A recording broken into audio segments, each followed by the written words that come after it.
Hey guys, welcome back to more AFK Arena. In today's video, we're back over on the test server. We're going to be taking a look at the Lucretia change. We're going to be taking a look at the new artifact and the new union that's out. I think that's a bit all I wanted to cover in this one, so let's get into it.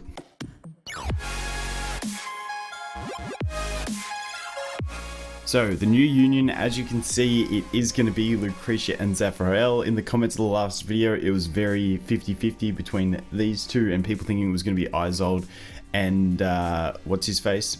Silas. It ended up being Lucretia, Zafrael. Really nice buff for both of them. The attack, the HP. Then we also get some defense down the bottom, but the crit rate when you have them both at Legendary Plus is going to be really nice for them moving forward, because they're both going to be dealing that burst damage, so it ain't going to be a bad thing. Zafrael, obviously, he's very strong. They're both actually fairly decent. I think Lucretia's getting a really nice buff, which is really going to help her out, so we'll check that out in a minute. The next thing I'm going to look at while we're here on my account is going to be the new artifact. So it's a support artifact. And let's take a look. The Tide Bearer. Now, these ones I think they do gain a different stat as they get leveled up. I'm not 100% sure, or does this show us like the maxed stats? So as you can see, this one has 3. If those are the only stats it gets, it'd be really nice if it had some haste, but I guess it would be too close to Jura's Call if that was the case. But here we go. During battle, the wielder shall gain a shield every 15 seconds that has a value equal to 30% of their max health, which exists for 5 seconds. If the shield still exists after the timer is elapsed, every 2% of the shield's value will be converted into 12 energy points, but shall not exceed 120 points. And then as we look at the upgrade, it just becomes equal to 40% of their max health. So it's a 40% shield. We'll talk about it at max skill. A 40% shield, which if it lasts for 5 seconds, you get 120 energy. Now, the thing is, it only comes every 15 seconds. So for the early stages of the battle, you can see at maxed out, Jura's Call is going to give 16 energy per second. So if we do that times the 5 seconds, that's going to give us 80 energy over those same 5 seconds. So it's basically a bit of a buff on the energy that you can get. So 80 up to 120 for the first 5 seconds. But keep in mind, this only gets activated every 15 seconds, whereas Jura's Call is going to keep ticking. And also Jura's Call has the haste. So that's where the raw energy generation and also the shield has to remain for this. So the thing to consider in this one is the fact of not just using it for the energy regeneration, but to use it for the shield. Getting a shield of 40% of your max health every 15 seconds ain't a bad thing.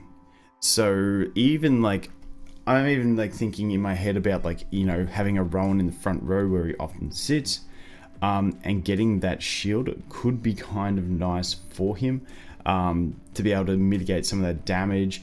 If you've got if your twins are a bit squishy, you're not using them at max ascension, having a 40% shield on them could be really nice. So I think the way I'll end up looking at this one is not using it strictly for the energy, but trying to synergize with the shield. So I do have that shield effect, which is going to be handy. However, if they don't lose the shield, the energy is a nice little bonus that we can get. It would be really cool if it was like after 5 seconds, the shield is depleted, when the shield depletes, gain energy. That way, if it got destroyed or it would last the 5 seconds, you'd gain the effects. So that would have been really cool. But the way it is, 2 ways to use it. Try and get that energy, keeping in mind that Jura's Call, what I spoke about, was without the diminishing return on it. And when you consider the diminishing return, this is obviously going to slot in a bit nicer, but a little bit higher return in the first 5 seconds if the shield stays. But after that, you're going to lose out because the Jura's Call keeps regenerating, whereas this one waits 10 seconds before it can do its little boost again. So something to consider, but I'm definitely going to be playing around with it in the shield aspect to see how it goes for that, but we'll have to wait and see how it pans out. Let me know what you guys think about this one. I actually don't mind it. I like the shield effect. I feel like it's going to add different styles of play to different heroes. I know in the Labyrinth, when you have a shield, the Athalia doesn't do the knockdown. So if this is a counter to Athalia, that's going to be pretty cool. I just know if I run in, I do Lucia's shield before, like with full energy, the Athalia doesn't land the knockdown. So if this is a counter to that, that could be a nice play for it as well. Anyway, let me know any thoughts you guys have. I'll probably jump on Shazam's account over the next few days, unlock this and have a bit of a play with it. But all around, I'm more pumped about this than I was about the mage one. Not because of the energy regeneration, more because of the shield effect, which could be really nice. Anyway, we're going to jump over to Reddit to take a look at some of the Lucretia changes, which some of them do look really nice. Okay, so big shout out to Grand Carter for this one. That's his details up the top there. I actually searched, I searched Lucretia and then the last 24 hours to find out if anyone did this kind of post, because I had one of these last time and it's so much easier just to demonstrate, like look at the changes when it's side by side like this. So a big shout out to you, Grand Carter, appreciate it, dude. So let's take a look at these Lucretia changes. You've just got to just when we look at the changes, some may seem not that good, but then they sort of add on to each other. So keep that in mind. I think she's going to be very strong after this. The furniture especially. So the left-hand side is going to be the before, and then the right-hand side is going to be the new. So these ones, the only change in this one is going to be the level 3 skill up. Level 9 stays the same, so you just do get the same damage increase. But then damage Lucretia receives while flames are present is reduced by 20%. A 20% mitigation from something that she passively casts ain't too bad.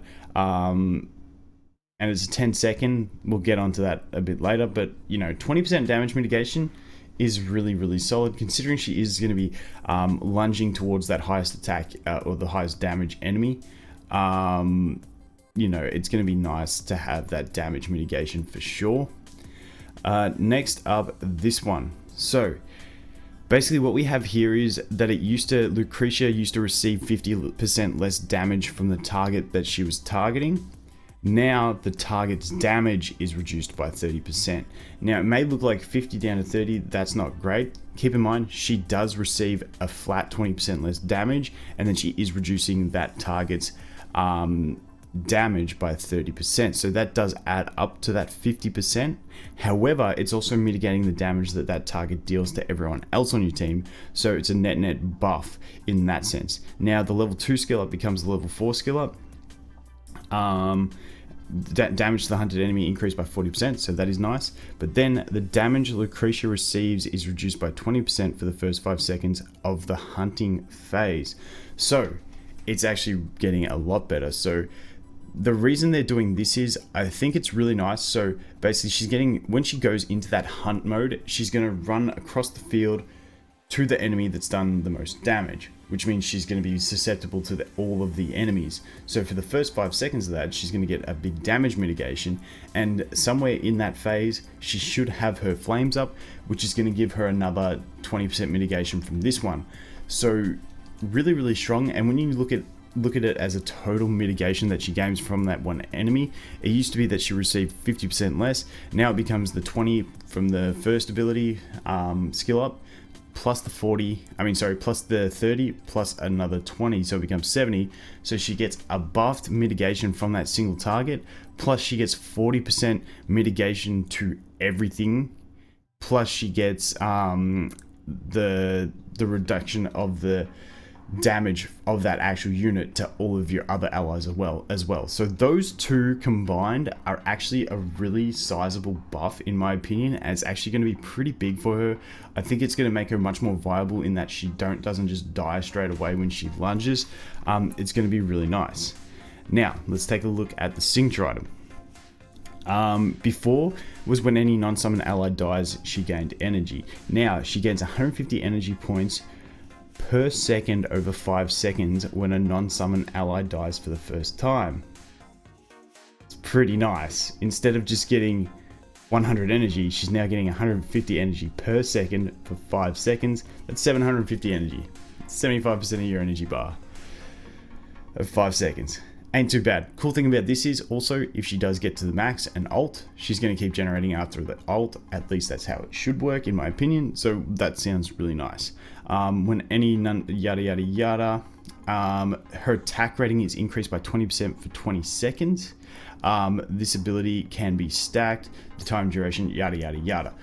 The time duration thing means if she's got one that's lasting for like another 18 seconds, another one comes for 20 seconds, that means 18 seconds of it will be with both buffs, and then 2 seconds will be with the one buff. It's sort of how it works. Don't get too deep into that. I've tried explaining that one before. I'll actually zoom in a little bit more on this because this one's kind of hard to read. It's a little bit fuzzy. See if we can scroll this across. There we go.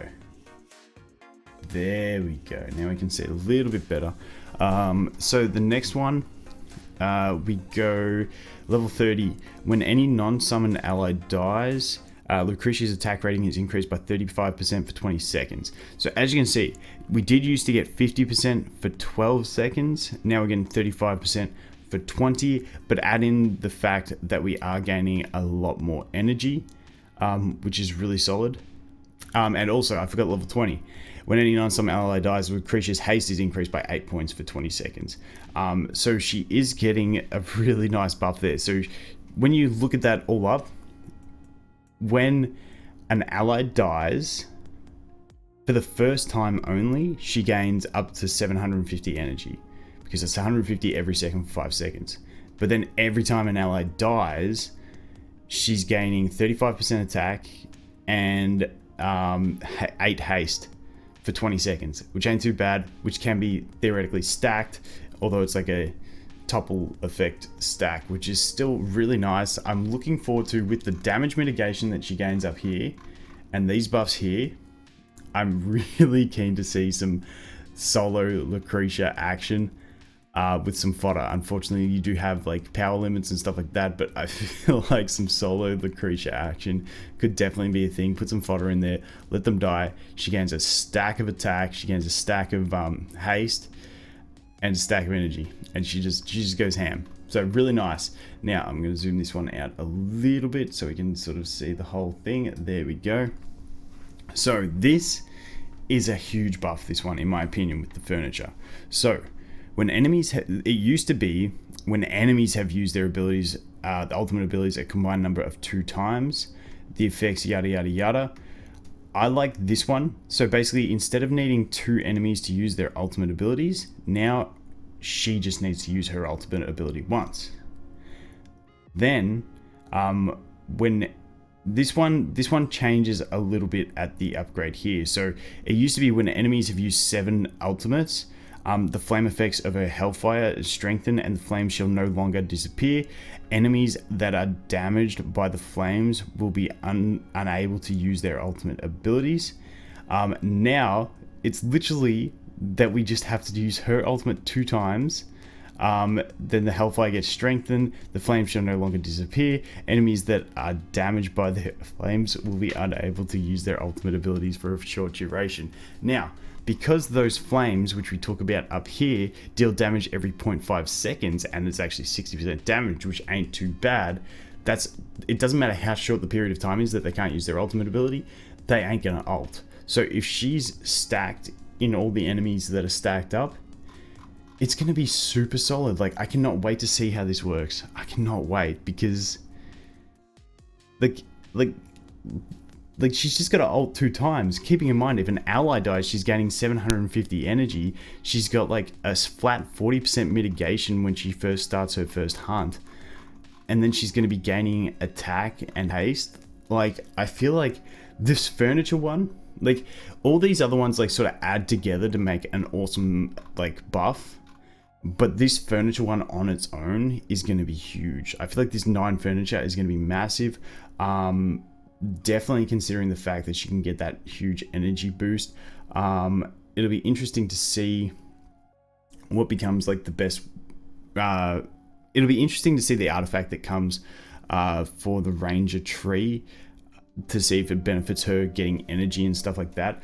But I'm just thinking, if you can put her in a team with Rowan where she gets Rowan's potion, then she ults really quick, then someone dies, then she ults really quick again, and then she's just using Hell Flames. You put a chicken in there for the group up, and then everything's on top of her, and she's just her own lockout. So, and also the other thing to consider in this is going to be huge, I believe. I think she might actually replace Aziz in the whatchamacallit, in the Ice Chimera, purely because now she only has to ult twice. If you can sort out a way for her to get 2 ults, maybe even bringing in a fodder to it, it could happen. If you can't manage to get her to do 2 ults before the Ice Chimera does her thing, then don't even worry about it. It's not going to be a thing. But if you can get her to do 2 ults before Ice Chimera, could be really nice. Even if you use her in conjunction with the Aziz to get their energy, the extra regeneration bonus from having 2 Hyper Gens. I don't know. Could be a thing. We'll have to wait and see if she can get enough energy to be able to use her ult twice. But yeah, that's just an added thought. But hey, that's the Lucretia changes. Really, really nice. The artifact, like I said, I'll jump on Shazam's account maybe in the next day or 2 and try and get a play with that. But all in all, I really do like the changes to Lucretia. I think it's going to make her very, very, very strong. Definitely something else I'm going to look out for in the draft arena from now on. But anyway, guys, let me know what you think. Thanks for watching. Hope you have an awesome day, and I look forward to seeing you in the next one. Cheers.